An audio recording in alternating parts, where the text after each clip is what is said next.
L'honorable député de Laurier-Sainte-Marie. Monsieur le Président, en décembre l'année dernière, j'ai demandé au ministre de la Coopération internationale pourquoi le gouvernement avait coupé le financement du Centre d'excellence de la responsabilité sociale des entreprises, qui est pourtant un des piliers de la stratégie de responsabilité sociale des entreprises lancée par le gouvernement en 2009.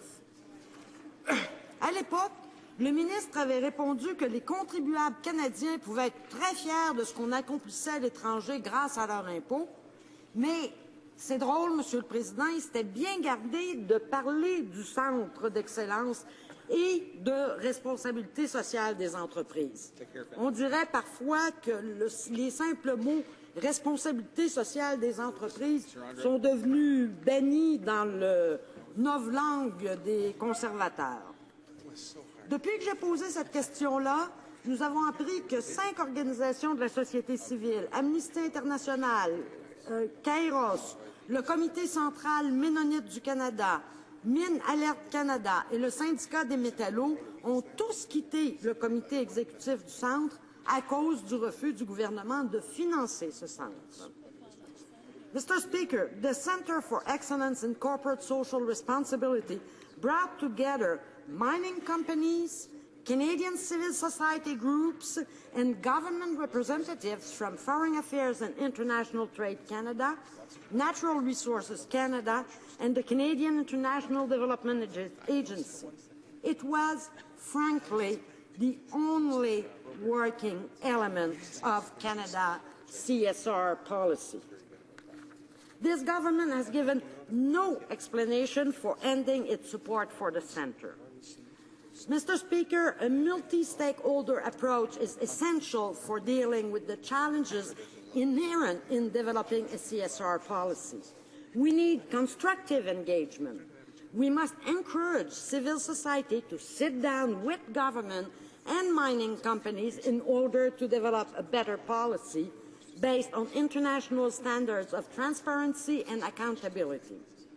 We need all the actors at the table to advocate for responsible management of natural resources that will enable countries to derive and sustain social and economic benefits from their natural resources. Peu après avoir annoncé l'arrêt du financement du centre, le gouvernement a déclaré qu'il allait financer la création de l'Institut canadien international pour les industries extractives et le développement à hauteur de 25 millions de dollars sur 5 ans. Manifestement, ce n'est donc pas l'argent qui manque, c'est simplement que le gouvernement ne semble pas vouloir d'engagement constructif ni d'approche multilatérale. Le fait est que cette situation est complètement ridicule. L'image de marque du Canada à l'étranger s'en trouve ternie. Les entreprises canadiennes font face à des poursuites et des difficultés liées aux droits de la personne et aux impacts environnementaux. Un processus transparent qui aurait une légitimité auprès des divers acteurs et du public ne rehausserait pas seulement l'image du Canada, mais aiderait aussi les entreprises qui se conforment aux plus hautes normes. Canadians want our companies to be successful and responsible representatives of Canada, and Canadian companies want clear and consistent standards for international business. We should facilitate this through a stronger CSR strategy, not by cutting one of the only good tools we have. With this in mind, Mr. Speaker, I ask this government, why have they turned away from any semblance of a commitment to strong CSR strategy? Will they reverse their decision to cut funding to the Centre for Excellence in Corporate Social Responsibility and admit that this was a very bad decision indeed? Thank you very much, Mr. Speaker. La rapporteure parlementaire du ministre de la Coopération internationale. Thank you very much, Mr. Speaker, and I would encourage my colleague to take a look at the Equator Principles, which are international standards that Canada signed onto when those Equator Principles were constructed. We have a councillor, and we are working very well within that framework.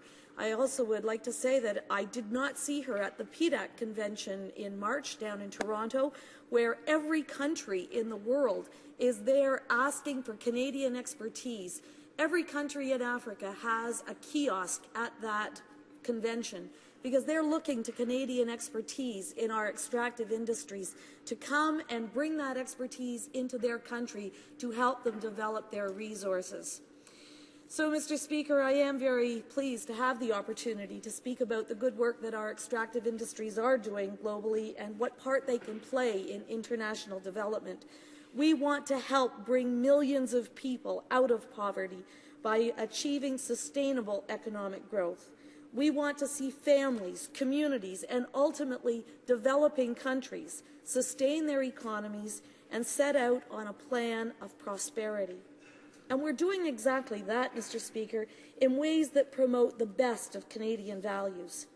It's our duty to explore all partnerships and all innovative ideas to meet this critical objective.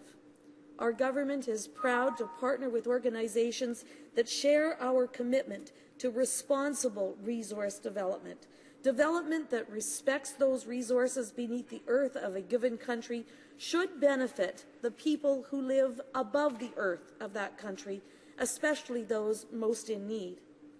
Mr. Speaker, Canada has an expertise in natural resources, and we are pleased to share our knowledge with developing countries who are asking us to do just that. Amadou Kone, the High Commissioner from Burkina Faso, said, and I quote, "Burkina Faso needs help training workers and building human resources. Canadian companies can assist with that," end of quote. And the Peru ambassador, Jose Antonio Balina, advocates for a win-win situation through private sector partnerships for development. Mr. Speaker, Canada's resource sector leads the world in responsible mining practices. The reality is that oil, gas, and mining are increasingly important sources of economic growth, revenue, and employment in the developing world. In 2011, exports of oil and minerals from Africa, Asia, and Central and South America were more than 10 times the value of international development assistance provided to developing countries in the same year. Trends show that this will only increase. Canadians know that a responsibly managed extractive sector can be a force for positive change. This translates into jobs, social services, and improved livelihoods so people can lift themselves out of poverty. Mr. Speaker, our government has achieved results in the area of private sector partnerships. Thanks to a partnership with the World University Services of Canada and Rio Tinto, residents in Ghana will have better educational services, better water and sanitation.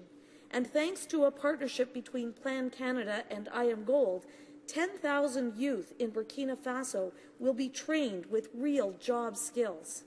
Our government work will be further bolstered by the new Canadian International Institute for Extractive Industries and Development, which will harness Canadian and international expertise and best practices to provide developing countries with additional resource governance support. Mr. Speaker, development is not about dependency. It's about helping those in need to get a leg up so they can prosper. Thank you, Mr. Speaker. Député de Laurier-Sainte-Marie. Merci beaucoup, Monsieur le Président. Monsieur le Président, je dois avouer que je suis très intéressée d'entendre mon honorable collègue parler de l'importance de travailler avec tous les partenaires, parce que c'est justement un des problèmes clés avec ce gouvernement. Bon, on veut bien travailler avec l'industrie extractive, mais on ne semble pas faire grand-chose avec d'autres entreprises privées. Pour le moment, ça semble être focusé strictement sur ce secteur. En même temps, il n'y a pas d'appel de proposition pour les partenariats avec les Canadiens, donc on semble moins vouloir travailler avec les organismes de la société civile, etc. La liste pourrait être très longue, Monsieur le Président. Alors, quand j'entends all partnerships are important, I feel a bit in doubt that this is the policy followed by this government. As for the Councillor for CSR, unfortunately, the Councillor has no tool, doesn't have the tool that person needs. Therefore, I think it's a very weak answer on the part of the government. Thank you, Mr. Speaker. Carried to the Minister of International Cooperation. Well, as I said, Mr. Speaker, our government is committed to poverty alleviation and achieving results for those most in need. And that's why we created the Canadian International Institute for Extractive Industries and Development. It will help developing countries manage and govern their natural resources responsibly and ensure that the benefits are maximized for the people and for long-term development. And finally, Mr. Speaker, if the honourable member does not agree with partnering with the private sector, I ask her to refer to the comments of her colleague, the member for Newton North Delta, who said when she was a member of the Foreign Affairs Committee, and I quote, "It really shows how much of a difference we can make when we work together. Symbiosis occurs when you can get partnerships established." End of quote. Thank you, Mr. Speaker. The honourable member